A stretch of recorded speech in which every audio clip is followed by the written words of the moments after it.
ফুলকপির সিজন মানেই রোজ ফুলকপি আসবে তো অবশ্যই, কিন্তু রোজ একঘেয়ে খাবার খেতে কারই বা ভাল লাগে। তাই এক এক দিন এক একভাবে বানান এই ফুলকপি, আর রেসিপি সরবরাহের জন্য আমি তো আছি।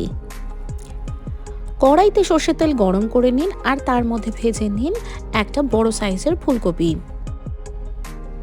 ভাজার সময় অল্প নুন এবং হলুদ দুটোই কিন্তু দিতে হবে।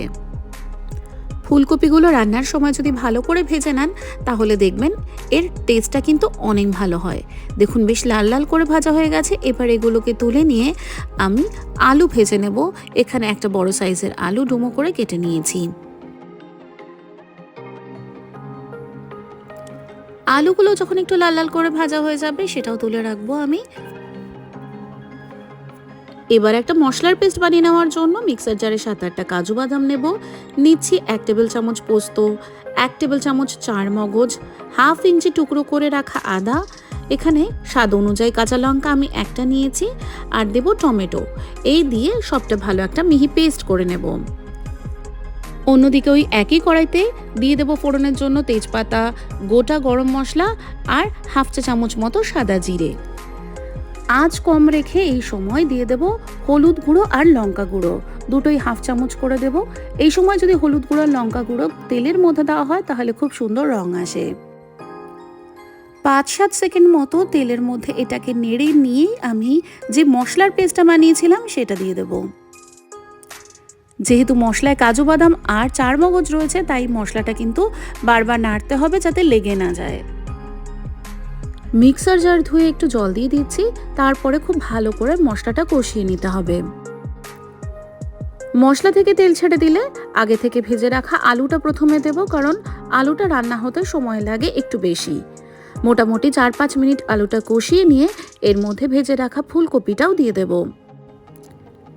আরও 2 থেকে 3 মিনিট মশলা, ফুলকপি, আলু সবটা একসাথে ভেজে নেব।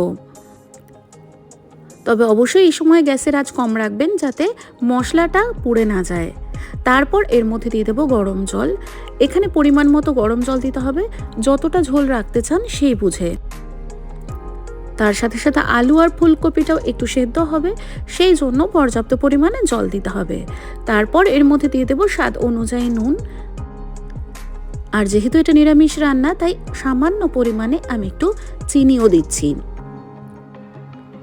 নুন চিনিটা ভালোভাবে মিশিয়ে নিয়ে এটা যখন ফুটতে শুরু করবে তখন মিনিট 7-এর জন্য এটা ঢেকে রান্না করে নেব। আমাদের রান্না কিন্তু প্রায় শেষ। দেখুন কত সুন্দর গ্রেভিতে একটা টেক্সচার এসছে। এবার 3টে চেরা কাঁচা লঙ্কা দিয়ে দিচ্ছি, দিয়ে দেব সামান্য গরম মশলা। এটা বাড়িতে বানানো গরম মশলা তাই পরিমাণটা খুবই কম দিয়েছি। আর দিয়ে দেব 1/4 চা চামচ মতো ঘি।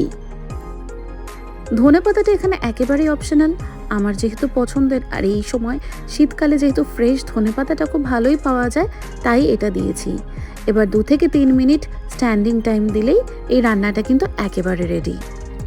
সম্পূর্ণ নিরামিষ এই ফুলকপির রেসিপি কেমন লাগলো আপনাদের সেটা কিন্তু আমাকে জানাতে ভুলবেন না।